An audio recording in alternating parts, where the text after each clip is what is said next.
The last thing you want to hear when you need your auto insurance most is a robot with countless irrelevant menu options. Which is why with USAA Auto Insurance, you'll get great service that is easy and reliable, all at the touch of a button. Get a quote today. Restrictions apply. USAA.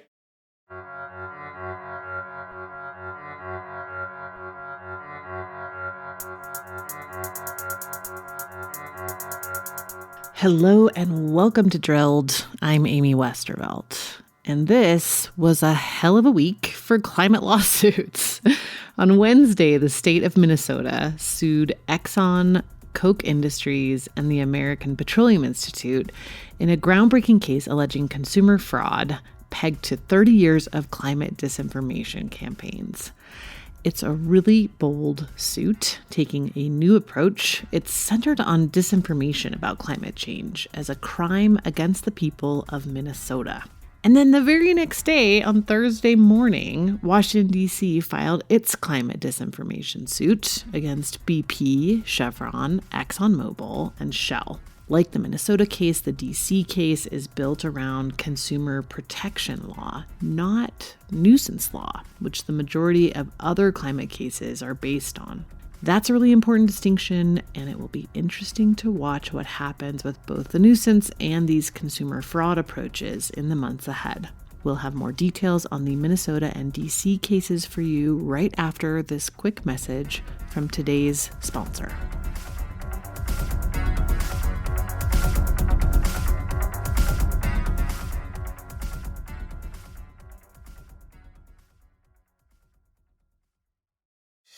Hey, it's Paris. You know I love sparkly things, right? Like stars. Duh.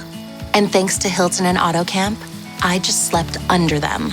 Picture me, serving looks by the fire outside my luxurious Airstream, making s'mores with the kids, while a national park is our backdrop. The great outdoors meets Hilton hospitality. That's hot. Explore all the new ways to stay at Hilton.com. Hilton for the stay. It's summer. Time to enjoy long days, lazy nights, and great food. Because Uber Eats has deals all summer long.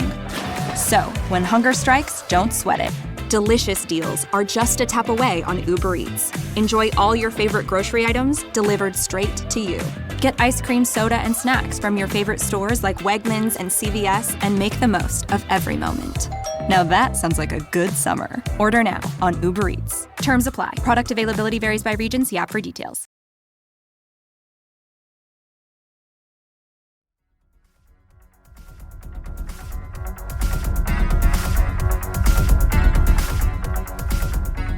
We're here suing these three entities specifically because they designed, conducted, funded this campaign of deception, then carried it out in Minnesota in violation of the laws of Minnesota. That is Attorney General from the great state of Minnesota, Keith Ellison, announcing a lawsuit against the American Petroleum Institute, ExxonMobil, and Koch Industries. This is a really big deal. Starting with the fact that none of the other climate lawsuits have named the API and Koch, which is interesting because those are two names that you hear a lot when you hear about climate denial. But this suit is squarely focused on disinformation, so it makes a lot of sense that API and Koch would be included. Plus, Koch does actually operate a refinery in Minnesota as well. Koch Industries and its owners, the infamous Charles and David Koch, were major funders of climate denial through the 90s and 2000s, funding various front groups and think tanks and all sorts of messaging against climate action. The API, of course, is an organization we've covered a lot in this podcast. They've been around for over 100 years and have been a key architect and funder of climate denial for decades. Here's environmental sociologist Bob Brule talking about how much they spent with just one PR firm, Edelman, from 2008 to 2012. 2008 and got $75 million that year. And then 2009, they got $68 million. 2010, they got $63 million. And then in 2011, they got $68 million.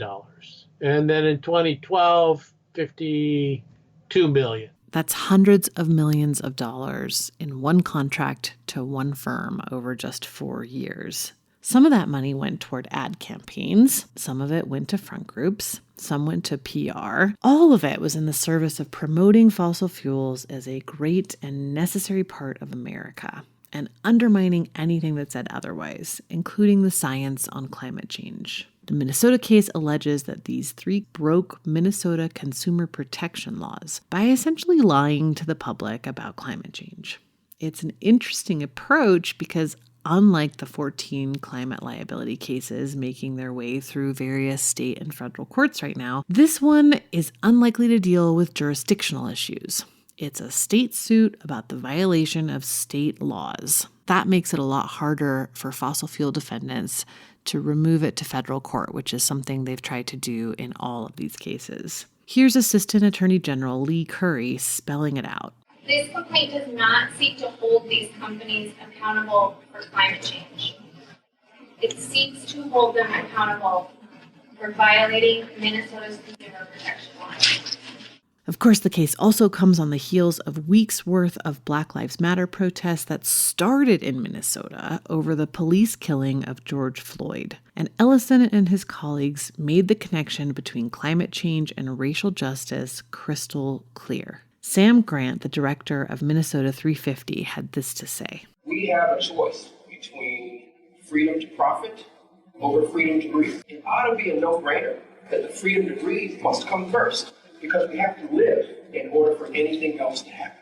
And on the first page of the complaint, in the very first paragraph, it reads, quote, "Warming will continue with devastating economic and public health consequences across the state and, in particular, disproportionately impact people living in poverty and people of color." This is the first time I've seen environmental justice mentioned this explicitly in any of these climate cases, so it's great to see it. And the D.C. case also notes that low-income communities and communities of color and elderly communities will be disproportionately impacted by climate change.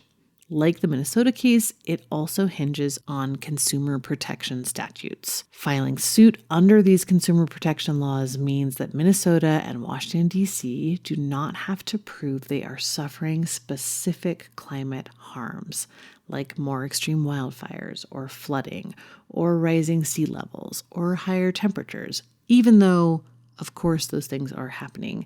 They don't have to prove it. They don't have to prove that the fossil fuel companies even caused it. What they do have to prove is that the fossil fuel defendants lied to consumers, that they have put out misleading information, false advertising. The D.C. complaint also includes withholding information from the public. Here's Kate Konopka, Deputy Attorney General in charge of the Public Advocacy Division for D.C. She wrote D.C.'s climate complaint and explains how this consumer protection statute works here. I want to be clear that this case has been brought as a consumer protection case. And so, in fact, the harm comes to consumers when they are not given full and accurate information about the purchases that they are making. And so it's very important for us to keep in mind that, one, there is no requirement for us to show harm, but two, that really the point of the matter is that these consumers have been harmed by their failure to be able to make informed purchasing decisions. Our consumer protection statute is an extremely broad remedial vehicle, which gives us a very broad ability, not only affirmative misrepresentations, but also the company's failure to provide information that they had that would have been material to purchasers' purchasing decisions. The D.C. complaint focuses quite a bit on the fossil fuel companies' more recent ad campaigns, which highlight their investments in renewables and paint natural gas as a clean, green fuel. I'm sure you've seen these ads or heard them in various podcasts in recent years. Here's a small sampling. Some farms grow food. This one grows fuel. Doers need energy, and demand for it is expected to grow. America's natural gas and oil companies are successfully meeting the demand for greater energy. Our natural gas can step in to keep the power flowing and the lights shining. The biggest natural gas booster by far in the last decade has been the American Petroleum Institute, API, which is not a named defendant in the D.C. suit. However, the API is mentioned in the complaint. The D.C. folks take the stance that the fossil fuel companies fund and control the API, so they hold the companies accountable for API's actions. This could all get pretty interesting if either of these cases makes it past the fossil fuel companies' inevitable motion to dismiss these cases. If these cases get into discovery, I suspect we will see quite a bit more documentation of exactly who knew what about climate change, when they knew it, and what they did with that information.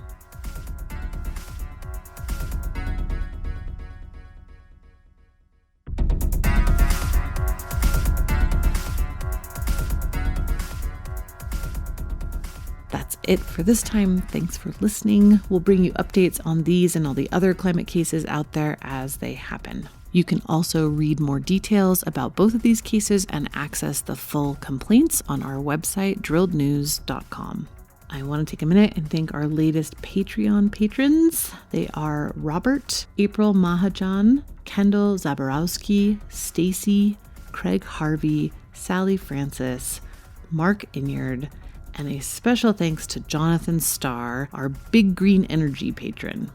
Thank you guys so much. Your support is helping us revamp our climate COVID policy tracker this month because there are more than 100 items on there now and it's getting really unwieldy and hard to use.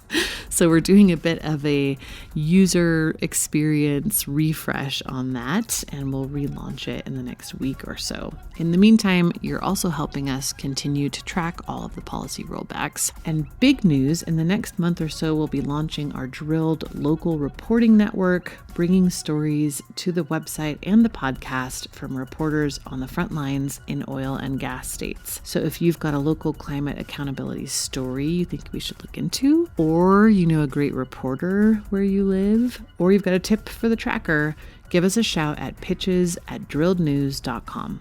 And finally, we have a new season coming at you in July. If you're not already a Patreon subscriber, you might want to think about signing up in the next month. We're going to release all of season 5 at once as a binge listen, and subscribers will get it early. We'll have a trailer for you on that in the next couple weeks. I'm excited for you all to hear it. Okay, that's it for the sales pitch. Thanks again for listening, and we'll see you next time.